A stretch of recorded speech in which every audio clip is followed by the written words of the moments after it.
उभाटा गटाचे खासदार जनाब संजय राऊत यांना आज मराठीबद्दल प्रेम दाटून आले। खरं तर त्यांचं हे मराठी भाषेबद्दलचं प्रेम पुतना मावशीचं प्रेम आहे।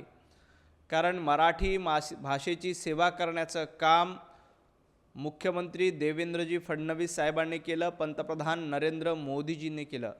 मराठी भाषेला अभिजात दर्जा मिळावा यासाठी पंतप्रधान नरेंद्र मोदीजींनी निर्णय घेतले आणि त्यासाठी मुख्यमंत्री देवेंद्रजी फडणवीस साहेबांनी पाठपुरावा केला आणि मराठी भाषेला अभिजात दर्जा देण्याचं काम भारतीय जनता पार्टीमुळे झालं, महायुती सरकारमुळे झालं।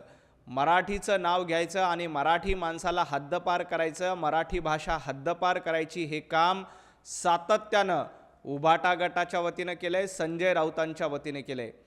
मराठीचं विद्यापीठ स्थापन व्हावं म्हणून आजपर्यंत कुणीही प्रयत्न केले नव्हते। मुख्यमंत्री देवेंद्रजी फडणवीस साहेबांच्या नेतृत्वामध्ये पहिल्यांदा मराठीचं विद्यापीठ सुरू करण्याचं काम या महाराष्ट्रामध्ये भारतीय जनता पार्टी आणि देवाभाऊंमुळे झालं। संजय राऊत, तुमचं आणि उभाटा गटाचं मराठीसाठी काय योगदान आहे, मराठी भाषा संवर्धनासाठी नेमकं काय योगदान आहे हे एकदा महाराष्ट्राला सांगितलं पाहिजे।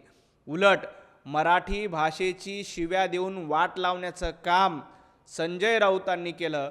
पत्रकार परिषदेमध्ये जी भाषा वापरली जात नाही अशी भाषा वापरून, अश्लील भाषा वापरून मराठी माणसाची मान खाली जाईल अशा पद्धतीची वागणूक संजय राऊत यांनी पत्रकारांना दिली, पत्रकार परिषदेमध्ये दिली आणि सातत्यानं मराठी माणसाचा अपमान, मराठी मातेचा अपमान आणि मराठी माणसाचा छळ करण्याचं काम संजय राऊत आणि उभाटा गटाच्या माध्यमातून केलं गेलंय।